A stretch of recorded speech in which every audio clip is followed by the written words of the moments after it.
Commander Jake Mitchell pressed his face against the cold metal window of the space station and watched something that changed everything.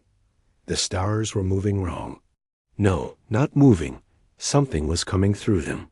The darkness of space suddenly filled with light as massive ships appeared from nowhere. Jake had been working on the orbital defense platform for 3 years. He knew every star, every piece of space junk, every satellite that moved around Earth. These ships were not human. They were not from Earth at all. The ships looked like they were made of crystal and light. They moved without making any sound, floating through space like giant soap bubbles that sparkled with rainbow colors. Jake counted 12 of them, each one bigger than the largest building on Earth. His radio crackled to life. Admiral Lisa Carter's voice came through from Houston Command on Earth below. "Jake, are you seeing what we're seeing up there?" "Yes, ma'am. I see them. 12 ships, unknown design, just appeared out of nowhere about 10 minutes ago. We're getting signals from them. They want to talk." Jake felt his heart beating fast in his chest. Humans had been looking for life in space for hundreds of years. They had sent robots to Mars and built telescopes to look at distant stars. They had always wondered if someone else was out there. Now they had their answer. The alien ships moved closer to Earth. They stopped just outside the moon's orbit and waited. Jake watched them through his telescope and saw details that made his mouth fall open. The ships had no sharp edges anywhere. Everything was smooth and curved, like they had been grown instead of built. Dr. Alex Murphy worked in the communications room below Jake's station. Alex had spent his whole life learning different languages from around the world. Now he had to learn a language from somewhere else entirely. The aliens sent a message that came through all of Earth's radio systems. At the same time, the message was not in English or any human language. It sounded like music mixed with mathematics. Alex worked for 6 hours straight to understand even the first word. When Alex finally figured out how to talk back to the aliens, the first thing they said was surprising. They called themselves Zephyrians, and they said they were explorers. They had been traveling between the stars for thousands of years, looking for new worlds and new kinds of life. The Zephyrians seemed happy to find humans. Their leader, who called himself Ambassador Veltar, spoke to the leaders of Earth through video messages. Veltar looked almost like a human, but his skin was pale blue and his eyes were silver. He was tall and thin and moved in a way that reminded Jake of water flowing. "We have found many worlds with life," Veltar said in his musical voice, "but most have not learned to think the way you have. Most are still simple animals or plants. Some learned to think, but destroyed themselves with wars or pollution before they could reach the stars. You are special because you survived long enough to become wise." The people of Earth were excited and scared at the same time. Captain Sophie Blake was chosen to lead Earth's first team to visit the alien ships. Sophie was brave and smart and had been an astronaut for 15 years. She would take 5 other humans to meet the Zephyrians face to face. Sophie's team included Alex the language expert, 2 scientists, and 2 soldiers. They flew up to the space station where Jake was waiting. From there, they would travel to the largest Zephyrian ship. The alien ship was even more amazing up close. It was like flying inside a jewel. The walls glowed with soft light, and the floors felt warm under their feet. The Zephyrians who met them were all friendly and curious about human culture, showed them around the ship, and explained how his people traveled between stars. They had machines that could fold space like a piece of paper, bringing distant places close together. They had other machines that could make any kind of food or clothing they needed. Their ships were powered by the energy of stars themselves.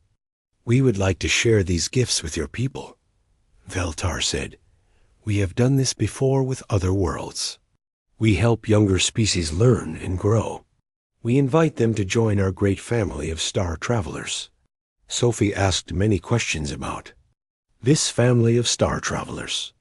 Veltar explained that the Zephyrians had found 43 different species over the centuries. Some were like humans with 2 arms and 2 legs. Others were very different. Some looked like giant insects, others like living crystals or clouds of gas that could think. All of these species worked together in something called the Confederation. They shared knowledge and resources. They explored new parts of the galaxy together. They had built great cities on 1,000 different worlds. Commander Pete Rodriguez was also on Sophie's team. Pete had been flying in space longer than anyone else alive. He had seen more stars and planets than any other human. While the others asked questions about alien culture and technology, Pete studied the star maps that the Zephyrians showed them. Something bothered Pete about those maps. There were large areas marked with symbols that meant, "Do not go here," or "Dangerous area." When Pete asked Veltar about these restricted zones, the alien seemed uncomfortable. "Those are old places," Veltar said quickly. "Places were ancient. Civilizations once lived, but are now empty. We preserve them out of respect for those who came before us. There is nothing there that would interest your people." But Pete noticed that some of these restricted areas were not far from Earth at all. In fact, one of them was in the same part of the galaxy as Earth's solar system. This seemed very strange to Pete, but he did not say anything about it yet. First meetings between humans and Zephyrians went well. Plans were made for more visits and more sharing of knowledge. The aliens offered to teach humans how to build better spacecraft and how to travel to other worlds safely. But as Jake watched the alien ships from his space station, he wondered about those restricted areas on their maps. He wondered what the Zephyrians were not telling them. He had a feeling that first contact was just the beginning of a much bigger story. Dr. Emma Walsh spent her days surrounded by alien books and computer files. 3 months had passed since the Zephyrians arrived at Earth. Emma was an expert at studying old human civilizations, but now she was learning about civilizations from other worlds. The Zephyrians had given humans access to their history books and computer records. They wanted to help humans understand how galactic civilization worked. Emma read these records every day, trying to learn as much as she could. But the more Emma read, the more confused she became.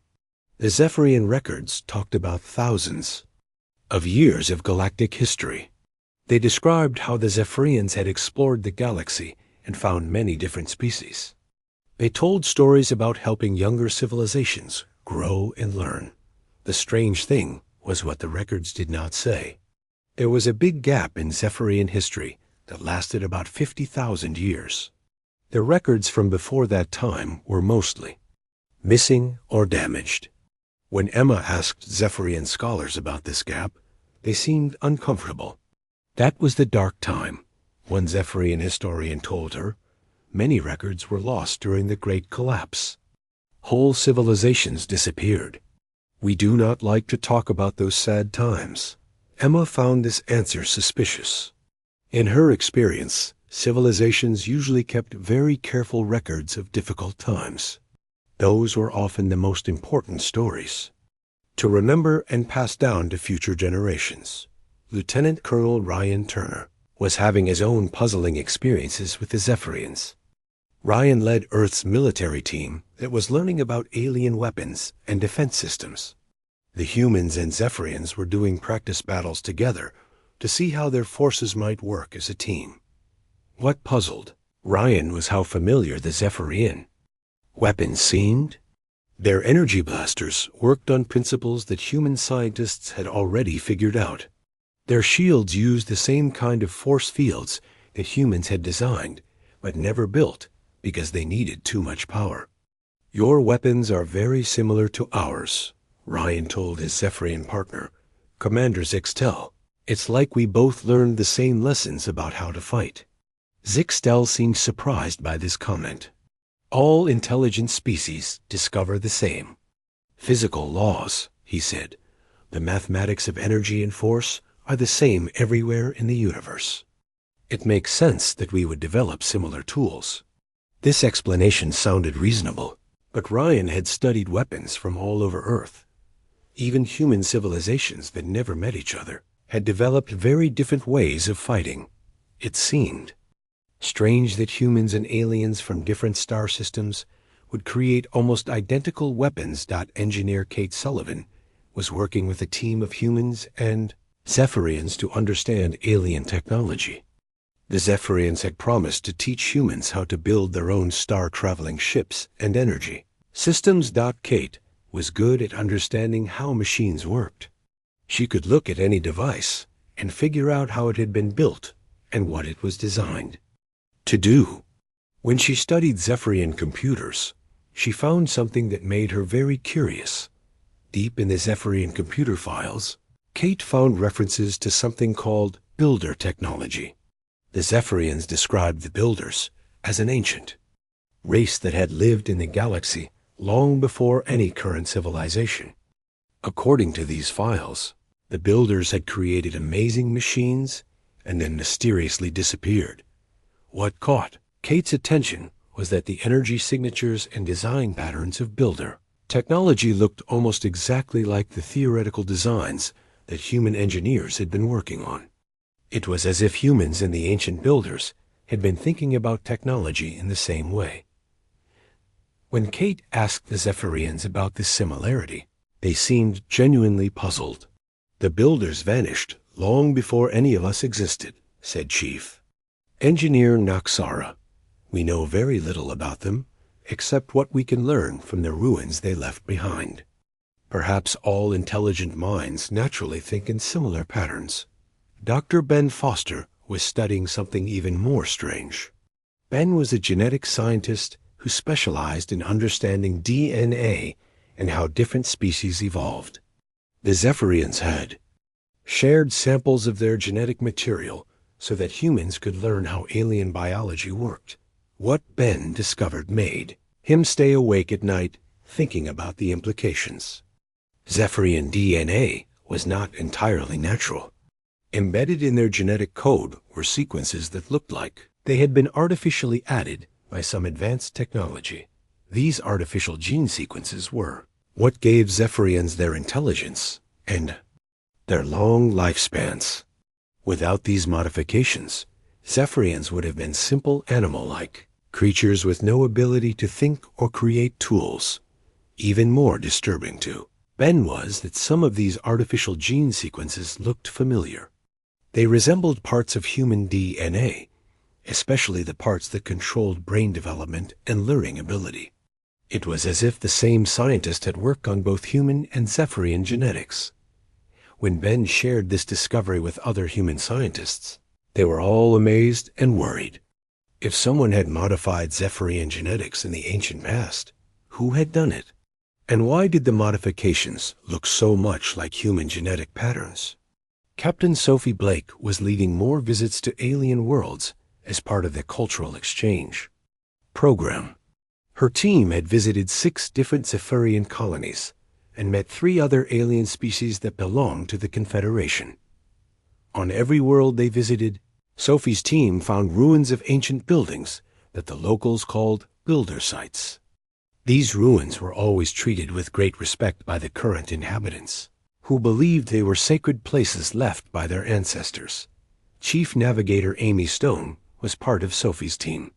Amy was an expert at reading maps and understanding navigation.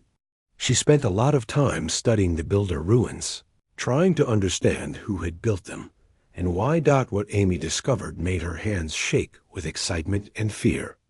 Carved into the stone walls of builder ruins on multiple worlds were symbols and pictures that looked incredibly familiar. They resembled the cave paintings that ancient humans had made on Earth tens of thousands of years ago. The symbols showed star maps, pictures of space travel, and mathematical concepts. But they also showed images that looked like human figures standing next to the same kind of aliens that lived on these worlds today. Amy took photographs of hundreds of these carvings and sent them back to Earth for analysis.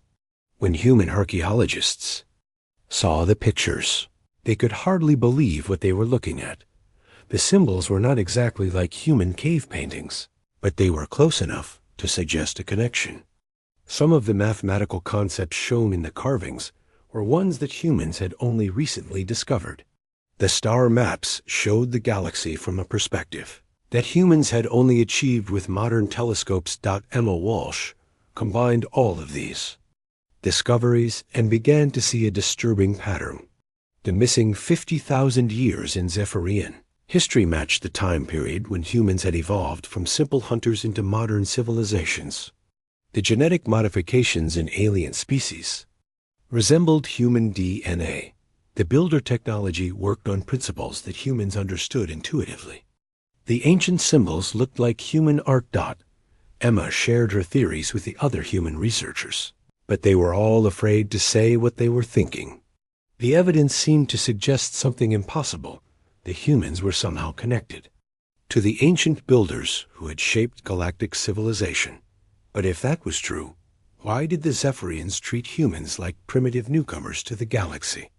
Why were the builder sites kept in restricted areas that humans were not allowed to visit? And most importantly, what had happened to the builders 50,000 years ago? Emma knew they needed to find more evidence before they could make any accusations. But she also knew that they were uncovering something that would change everything. Humans thought they knew about their place in the universe. The breakthrough came when Dr. Alex Murphy found something that should not have existed. Hidden in a storage room on the largest Zephyrian ship was a device that the aliens called a builder artifact. The Zephyrians kept it as a museum piece. Something pretty to look at, but impossible to understand. Alex had been studying alien languages for months now. He could speak Zephyrian fluently and had learned basic words in 3 other alien languages. But when he looked at the symbols on the builder artifact, something strange happened in his mind. The symbols looked familiar, even though Alex had never seen anything like them before. They seemed to whisper meanings directly into his thoughts. Without really understanding how he knew what to do, Alex pressed a sequence of symbols on the device. The artifact came to life with a soft blue glow. Holographic images appeared in the air above it, showing star maps and mathematical equations. Then a voice began to speak in a language that Alex had never heard, but somehow understood perfectly. "Greetings, children of Earth," the voice said. "If you are hearing this message, then you have returned to the stars as we always hoped you would." Alex called for help immediately. Within an hour, every important human on the Zephyrian ship was crowded into the storage room, watching the holographic display with amazement and growing fear. The builder artifact continued speaking. It told a story that changed everything humans thought they knew about themselves and their place in the universe. "We are the builders, though we called ourselves by another name long ago. We are your ancestors, the humans who left Earth 50,000 years before your time. We spread across the galaxy, creating great cities and exploring every corner of space." Commander Jake Mitchell felt dizzy as he listened to these words. "Are you saying that we're not the first humans to travel in space?" The hologram showed images of ancient Earth, but an Earth that was different from the one humans remembered. The continents were in slightly different positions, and the climate was warmer. Massive cities covered the land, connected by transportation systems that moved faster than anything humans had ever built. "We achieved greatness beyond your current imagination," the builder voice continued. "We learned to travel between stars as easily as you now travel between cities. We discovered hundreds of worlds suitable for human life. We met other intelligent species and helped them grow and learn." The hologram showed images of the galaxy as it had been 50,000 years ago. Human cities sparkled on dozens of worlds. Humans worked alongside aliens who looked exactly like the modern Zephyrians and other species that humans had recently met. But we also learned that intelligence and civilization attract attention from dark places. Enemies came from beyond our galaxy, beings that consumed entire star systems for food. We called them the Devourers. Commander Pete Rodriguez stepped closer to the holographic display. The images now showed massive dark shapes moving between stars, leaving empty space where solar systems used to be. The Devourers had destroyed 1,000 galaxies before they found ours.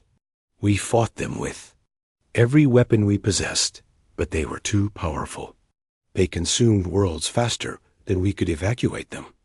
Captain Sophie Blake watched the holographic battle scenes with horror. The ancient humans had built weapons that could destroy planets and shields that could protect entire star systems. But even with such power, they were losing the war against the Devourers. We faced a choice that no civilization should ever have to make, the Builder voice said sadly. We could flee to another galaxy and abandon the species we had helped to evolve.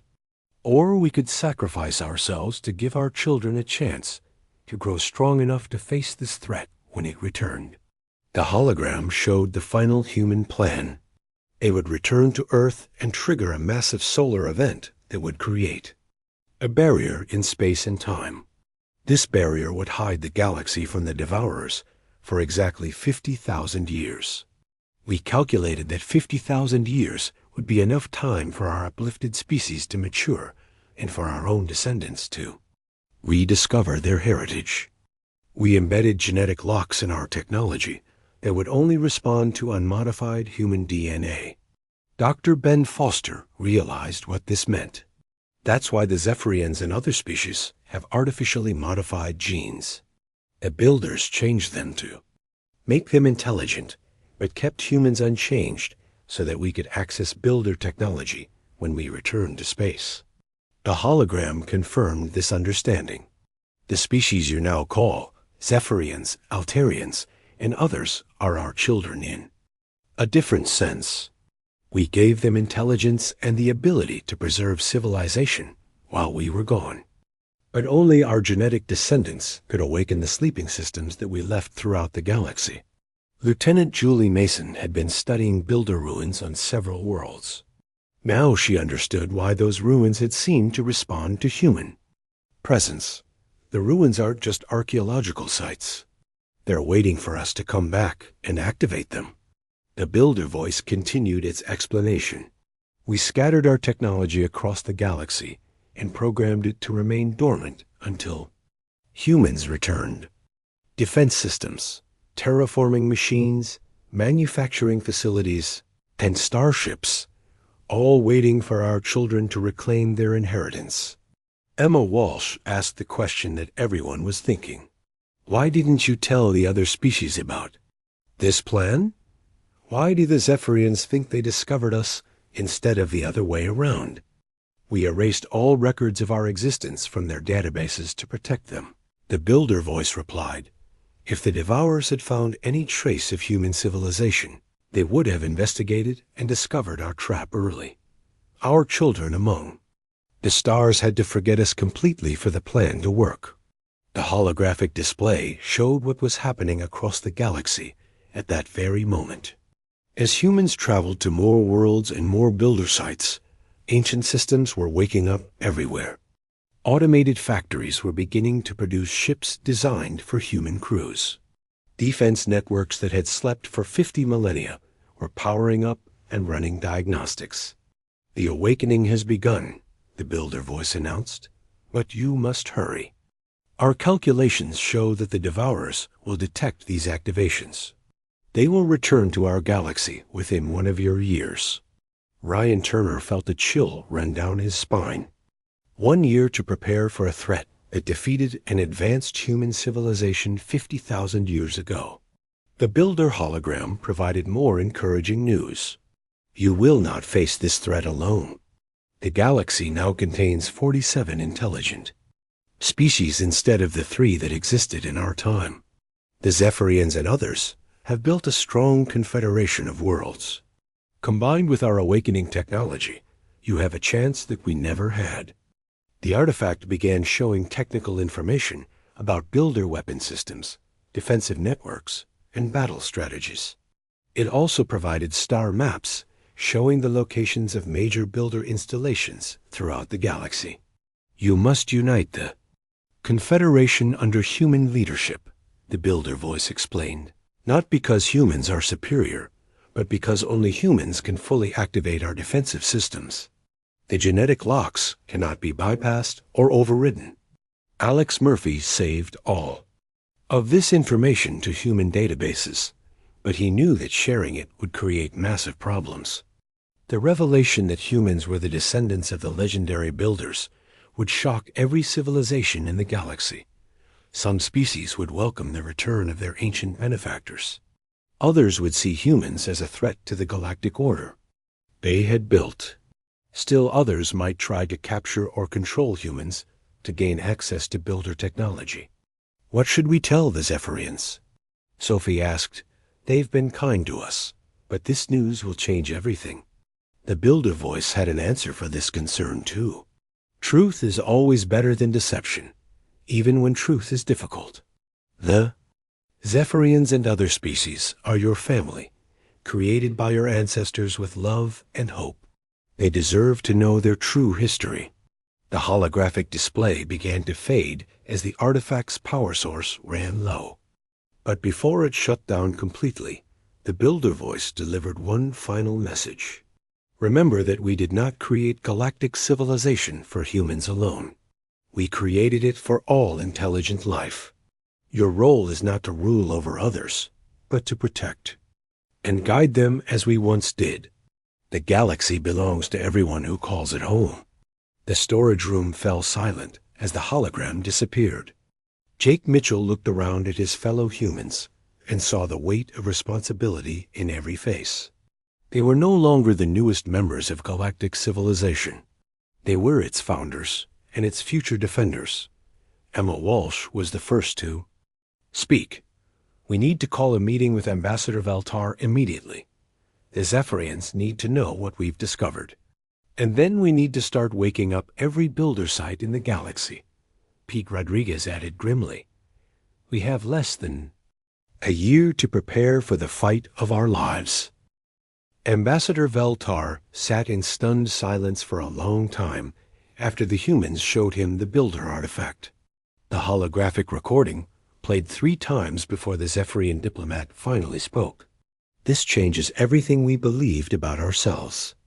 And our place in the galaxy, Veltar said quietly. We always wondered why our species developed intelligence so quickly compared to natural evolution. Now we know we had help from beings we thought were myths. Captain Sophie Blake watched the alien's silver eyes fill with what humans would recognize as tears.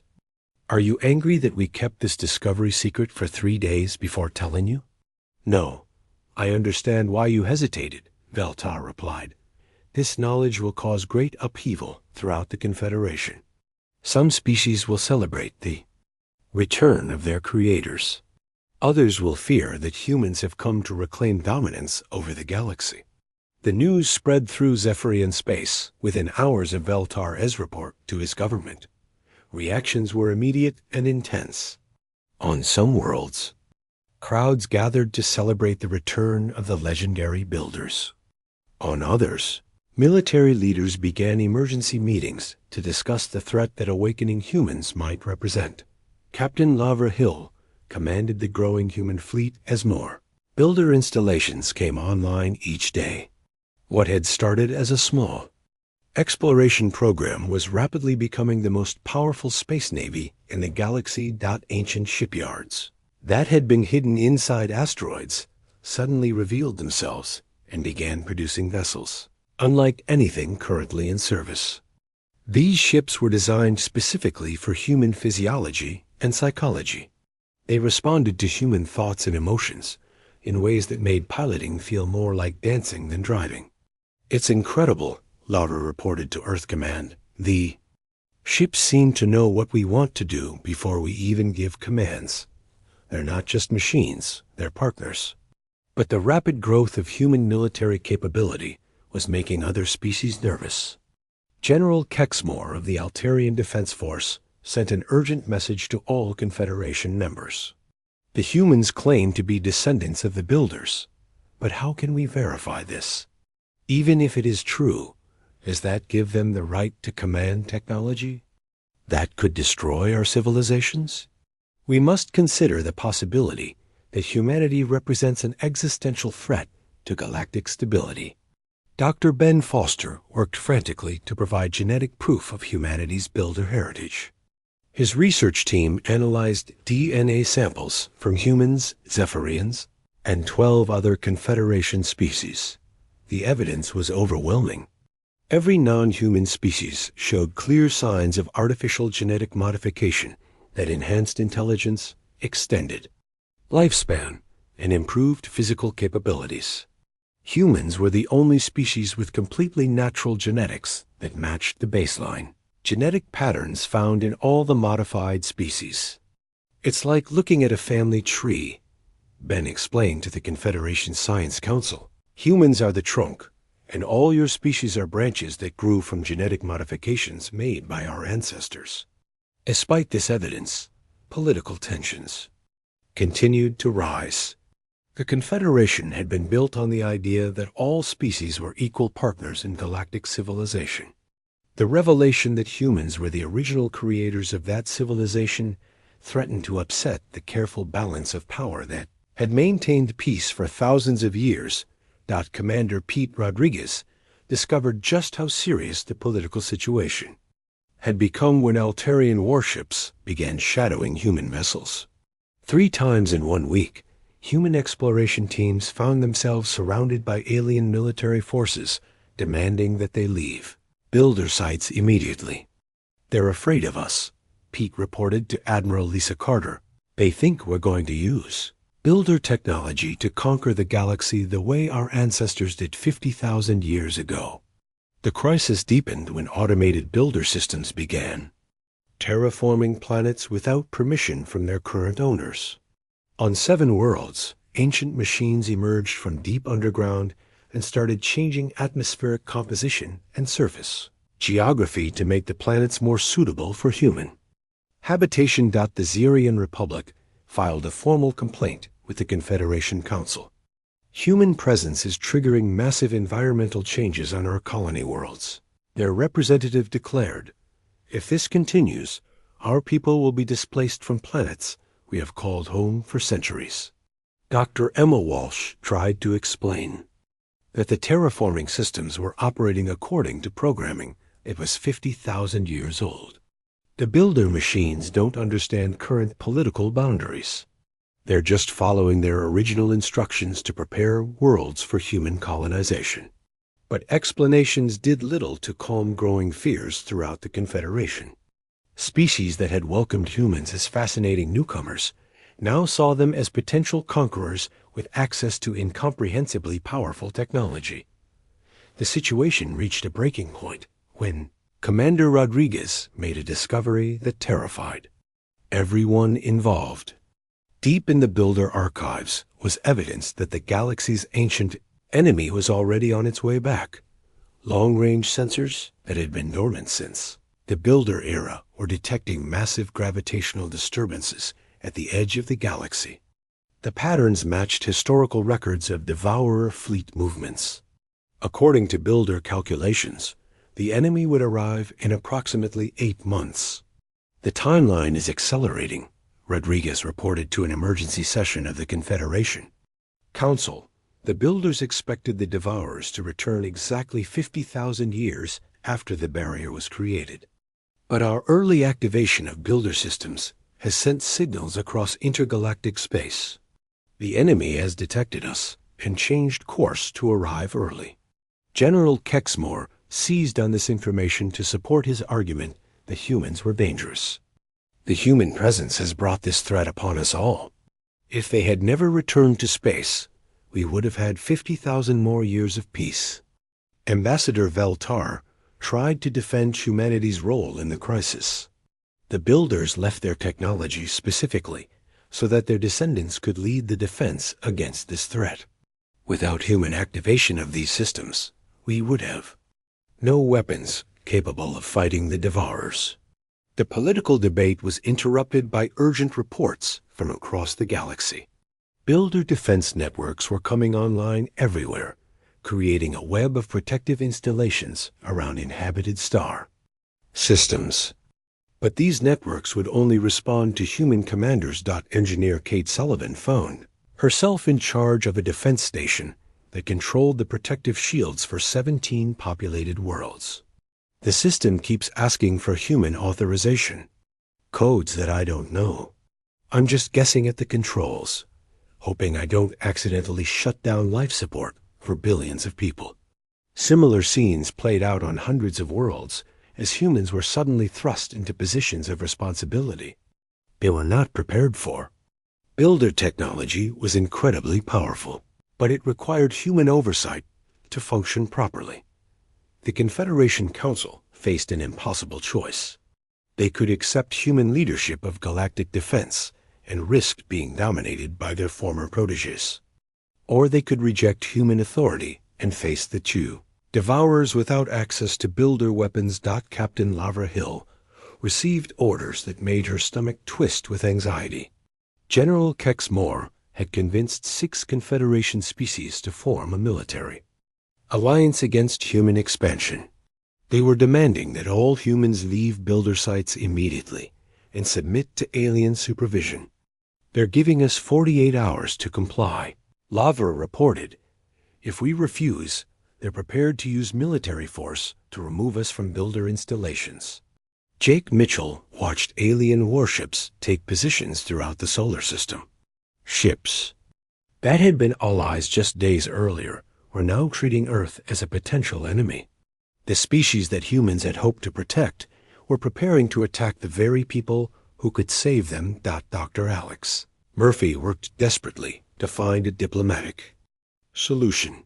He composed messages in 17 different alien languages, trying to explain that humans had no desire to rule over other species. We didn't choose this responsibility, Alex transmitted to Confederation leaders. Our ancestors designed these systems to activate when their descendants returned to space. We're just trying to honor their legacy and protect everyone from a threat that could destroy the entire galaxy. But words were not enough to overcome 50,000 years of independent development. The Confederation species had built their own civilizations and their own identities. Being told they were created by human ancestors felt like being told they were not truly free. Emma Walsh made one final attempt to prevent galactic civil war. She accessed the Builder archives and found records of the original Confederation that had existed before the Devourer invasion. Look at these historical records, she broadcast to the Confederation Council. Your ancestors and ours worked together as equals. The Builders didn't rule over other species. They collaborated with them. That's the model we should follow now. But it was too late for reasonable discussion. General Kexmore had already given the order to attack. Across the galaxy, alien forces moved toward Builder installations, where human teams were working frantically to prepare defenses against the Devourers. The galaxy stood on the brink of a civil war that would begin just months before the arrival of an enemy that could destroy them all. Commander Mitchell looked out at the approaching alien ships and wondered if humanity had. The first shots of the galactic civil war were fired near a Builder installation in the Centauri system. General Kexmore's forces attacked a human research team that was trying to activate ancient defense satellites. The battle lasted only minutes before the Builder systems themselves intervened in a way that shocked everyone. Instead of defending the humans, the ancient installations shut down completely. Every Builder weapon, shield, and factory across the galaxy went dark simultaneously. The sudden silence from 50,000 years of accumulated technology left both sides staring at each other in confusion. Captain Lavra Hill received an urgent transmission from the Builder artifact that Alex Murphy had discovered. The holographic message appeared on every human ship at the same time. Children of Earth, you have disappointed us greatly, the Builder voice said with sadness that crossed species barriers. We created the Confederation to unite intelligent life against common threats. We did not build these weapons so that our children could use them to fight each other. Commander Jake Mitchell felt shame wash over him as the Builder message continued. Until you prove that you can work together as your ancestors did, our technology will remain dormant. The galaxy must choose unity, or face the devourers with only the weapons you have built yourselves. The shutdown of builder systems created an immediate crisis for both sides. General Kexmore's forces had been counting on captured builder technology to maintain their military advantage. The human fleet suddenly found itself outnumbered 50-1 by conventional Confederation warships. But the real crisis became apparent when long-range sensors detected the Devourer fleet entering the galaxy's outer edge. Without builder defenses, every inhabited world was defenseless against an enemy that could consume entire star systems. Ambassador Veltar was the first to recognize what needed to happen. We have been fools, fighting over power while our true enemy approaches. If we do not unite immediately, there will be no galaxy left to argue about. Dr. Emma Walsh worked with Zephyrian historians to broadcast the complete builder records to every world in the Confederation. The historical files showed exactly how the ancient alliance had functioned. Humans had provided technological leadership, but every major decision was made by a council that included all intelligent species. The builders were not dictators, Emma explained in her transmission. They were teachers and protectors who shared power with the species they had uplifted. They created a true democracy of worlds where every voice mattered. The historical evidence began to change minds across the galaxy. Species that had feared human domination saw that their ancestors had been equal partners in the original Confederation.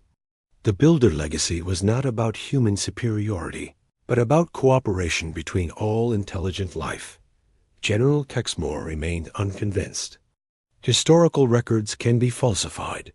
How do we know these files show the truth about ancient times? The answer came from an unexpected source. On 12 different worlds, archaeological teams discovered builder ruins that contained identical historical records carved in stone. The carvings showed humans and aliens working side by side, sharing knowledge and defending each other against external threats. Dr. Ben Foster made the final discovery that convinced even the most skeptical aliens.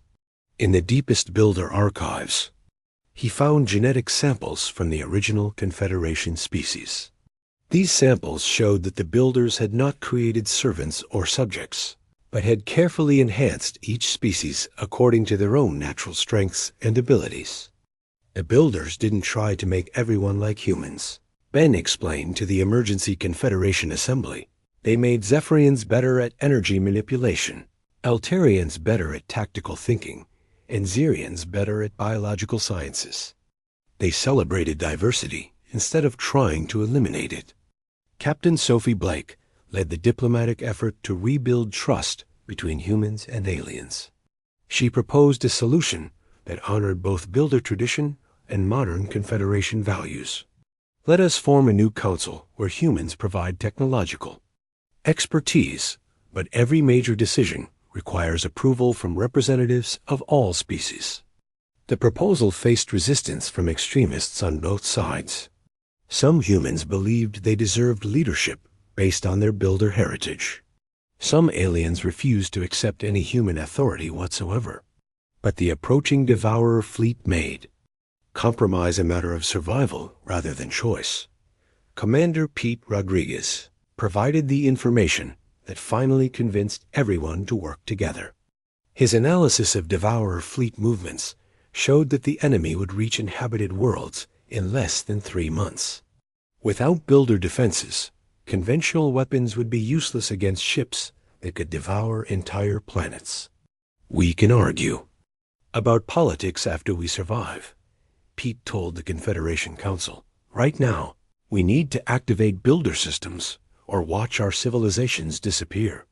The compromise agreement was signed on the human ship Terra Prime, which had been built using builder technology, but designed by engineers from 12 different species. Humans would serve as interfaces for builder systems, but all strategic decisions would be made by a joint council with equal representation for every Confederation member. The moment the agreement was ratified, builder installations across the galaxy roared back to life. Ancient factories began producing weapons designed by both human and alien engineers. Defense networks activated with modern upgrades that incorporated the best ideas from every Confederation species. Engineer Kate Sullivan found herself working alongside Zephyrian energy specialists and Altarian tactical experts to upgrade builder shield systems. It's amazing how much better the technology works when we combine human intuition with alien expertise, she reported. The United Galaxy had barely 2 months to prepare for the Devourer assault. Builder shipyards worked around the clock to produce a fleet that combined ancient human technology with modern alien innovations. The resulting ships were more powerful than anything the original builders had ever created. Dr. Alex Murphy served as the communication coordinator for the joint fleet. He had learned to speak the languages of 17 different species. But now he was learning something more important: how to help humans and aliens think together as a unified force. The Devourer fleet arrived exactly when builder calculations predicted. The enemy ships were massive beyond comprehension, each one larger than a moon and capable of consuming the energy of an entire star. They moved through space like a plague, leaving empty darkness where solar systems used to shine. Admiral Lessa Carter commanded the defense from aboard Terra Prime, but every major decision was made by the Joint Council that included representatives from all 47 Confederation species. For the first time in 50,000 years, the galaxy faced its greatest threat with a truly united response. The battle began at the galaxy's outer rim, where automated builder defense stations had been waiting for millennia. These ancient weapons, combined with modern Confederation technology to create a defensive network that the original builders could never have imagined. Captain Laura Hill led the first wave of attacks against the Devourer fleet. Her squadron included human pilots flying builder ships, Zephyrian energy specialists operating power systems, and Altarian tacticians coordinating battle strategies. The combination of different species' abilities made each ship far more effective than any single crew could have achieved. The Devourers fought with weapons that could tear holes in space itself and defenses that absorbed energy from any source. They had consumed 1,000 galaxies and expected this one to fall as easily as all the others. But this galaxy was different. The species here had been raised by teachers who valued cooperation over conquest. When the Devourers tried to turn different species against each other, they found a unity that had been forged through 50,000 years of shared growth. Jake Mitchell coordinated the final assault from his position on the defense station, where this story had begun. As he watched human and alien crews working together to operate weapons their ancestors had only dreamed of, he realized that the real builder legacy was not technology or genetic enhancement. The true legacy was the idea that different forms of life could work together to achieve things that none of them could accomplish alone. The builders had not created servants or subjects. They had created a family of worlds that could protect each other against any threat. The Devourer fleet finally retreated after losing half their ships to defenses they had never encountered before.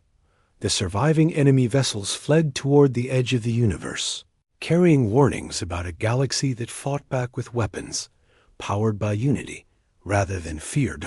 In the aftermath of victory, the new Confederation Council faced the challenge of rebuilding galactic civilization.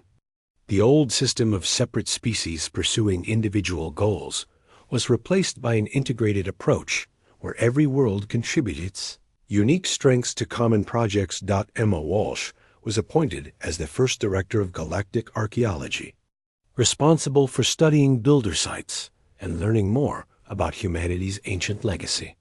But her most important discovery was that the builders had left one final message, hidden in archives that only opened after the Devourer threat was defeated. 2. Our children among the stars, the message said. You have succeeded beyond our greatest hopes. You have PR,